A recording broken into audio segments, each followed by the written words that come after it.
अस्सलाम वालेकुम, कैसे हैं सब लोग? ठीक ठाक हैं। मेरा नाम है सदर ज़करिया, मैं एक बिज़नेस कंसल्टेंट हूँ। कोरोना वायरस और इसकी वजह से जो मार्केटें बंद हैं उसका मैं भी शिकार हूँ, जैसे आप भी शिकार हूँ। एक छोटा सा वाक़या था जो कहीं से फॉरवर्ड होकर आया था मेरे पास उस वक़्त जब मैं स्टॉक एक्सचेंज में हुआ करता था 2006, 7, 8 की मार्केट के दरमियान, जिस टाइम पे मुशर्रफ साहब गए थे और ये पीपल्स पार्टी की हुकूमत है।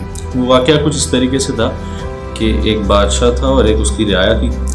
बादशाह जो है वज़ीर के साथ बैठा था और पूछता है कि जी रियाया कैसी चल रही है? वज़ीर कहता है बहुत खुश है रियाया तो वो कहता है अपने वज़ीर से कि कुछ ऐसा करो कि रियाया जो है वो गुस्से में आ जाए, जलाल में आ जाए। तो वज़ीर कहता है ठीक है बादशाह, सलामत हो जाएगा। होता ये है कि रियाया जो होती है उसकी वो एक तरफ रहती होती है, बीच में एक नदी होती है और उसके अगली तरफ जो है उनका कारोबार होता है, जो भी मार्केट होती है, बाज़ार होती है, कारोबार होता है। तो वो जो नदी है उसके ऊपर एक पुल बना होता है, रियाया आ जाती है, अपना कारोबार करते हैं, वापस आ जाते हैं, जो भी उस सल्तनत में उसके लोग रहते होते हैं। बादशाह क्या करता है कि वज़ीर को कहता है कि कुछ ऐसा करो कि लोग नाराज़ हो जाए। तो वो क्या करता है कि उसके ऊपर जो है टोल लगा देता है, जैसे हमारा टोल रहता है, चुंगी होती है, या उसके ऊपर एक टिकट लगा देता है कि जी जो भी जाएगा ब्रिज क्रॉस करेगा उसको ₹1 उस ज़माने के हिसाब से देना पड़ेगा। लगा देते हैं, तो चार्जेस लगा देते हैं उसके ऊपर। फिर कुछ टाइम तक वो चलता रहता है सिस्टम, लोग सीखते नहीं हैं। फिर वो चार्जेस को डबल कर देते हैं, ₹2 कर देते हैं, ₹3 कर देते हैं, लोग कुछ नहीं कहते, 4 कर देते हैं, 5 कर देते हैं, 10 कर देते हैं, कुछ नहीं करते। बादशाह बोलता है यार ऐसा कुछ करो कि जिससे रियाया चीखना शुरू हो जाए, कुछ तो करो ऐसा। तो वो क्या करते हैं कि बादशाह सलामत के कहने पे रियाया चीखे, बादशाह सलामत चेक करना चाह रहे होते हैं कि कितना टेम्परामेंट है लोगों का। तो वो एक चौकीदार, दरबान या पुलिस वाला उसको खड़ा कर देते हैं कि जी जो गुजरे उसके सर पे एक जूता मार। ये सिलसिला चलता रहता है। बादशाह कहता है यार ये ₹10 भी दे रहे हैं, जूता भी खा रहे हैं, जूते बढ़ा दो। अब वो 10-10 जूते भी मारे जाते हैं, ₹10-10 भी लिए जाते हैं। जब ये 10-10 पे पहुंच जाती है तो लोग जो है बादशाह के दरबार के आगे जमा हो जाते हैं। बादशाह कहता है हाँ अब रियाया जो है गुस्से में आई है, अब मैं करूँगा यहाँ पे इंसाफ, उससे मेरी रियाया मेरी तरफ आ जाएगी और खुश हो जाएगी मेरे इंसाफ को देख के, मेरे दयालुपन को देखते हुए। होता ही है कि लोग आते हैं, लोगों से पूछता है बादशाह हाँ भाई कैसे आए, क्या काम था? तो कहता है सर वो बादशाह सलामत आपने ₹1 लगा दिया, हमने कुछ ना बोला, उसे 1 को बढ़ाते हुए ₹10 कर दिया, हमने कुछ ना बोला। अब आपने जूते लगवाना शुरू कर दिए, हमने कुछ ना बोला।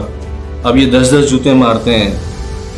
अब मसला ये है कि ये जब ₹1 से ₹10 तक लेते हैं, कलेक्शन होती है और 10 जूते मारते हैं, वो बंदा एक ही है।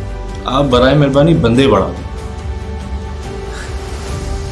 ताकि जो है वो जल्दी जल्दी हमें जूते पड़ें और हम जल्दी जल्दी पास हो जाए। कहना कुछ मैं ये चाह रहा था कि आजकल के हालात पाकिस्तान के समेत पूरी दुनिया में ऐसे ही हैं। लोगों के जो राइट्स हैं, लोगों के जो ह्यूमन राइट्स की हम बात करते हैं, बेसिक लाइफ राइट्स, वो सल्व किए जा रहे हैं। और आहिस्ते आहिस्ते कभी चीनी, चावल, दूध, दही की दुकान खोल दी जाती है, कभी उसका टाइम बढ़ाते हैं, कभी उसका टाइम कम करते हैं, कभी कहते हैं शोपीस बन रहे हैं मस्जिद में नमाज के लिए, तरीक़ाकार, तरावी के लिए।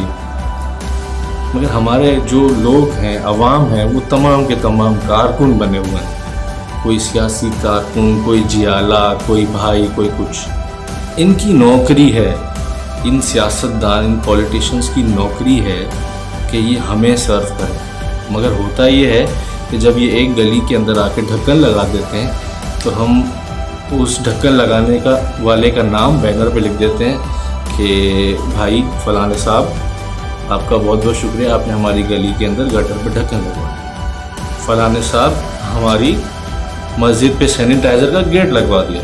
फलाने साहब आपने हमारी मसाजिद खोल दी, आपका शुक्रिया। फलाने साहब आपका शुक्रिया, आपने ₹12,000 बांट दिए। फलाने साहब आपका शुक्रिया, आपने राशन बांट दिया।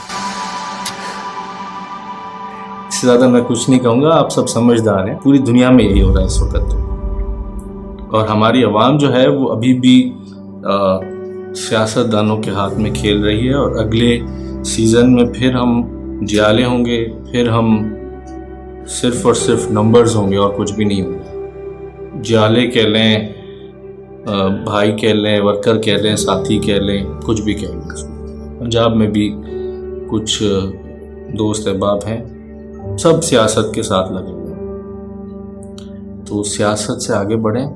अगर आप राशन बांटने वालों में से हैं तो ना देखें कि उसका दीन क्या है, उसका मज़हब क्या है या उसका मसलक क्या है। इस वक्त सबको दें, क्योंकि इस कोरोना की लॉकडाउन की वजह से बहुत सारे लोग जो है वो भूखे सो रहे हैं, और ऐसा कराची में एटलीस्ट पहले नहीं होता था।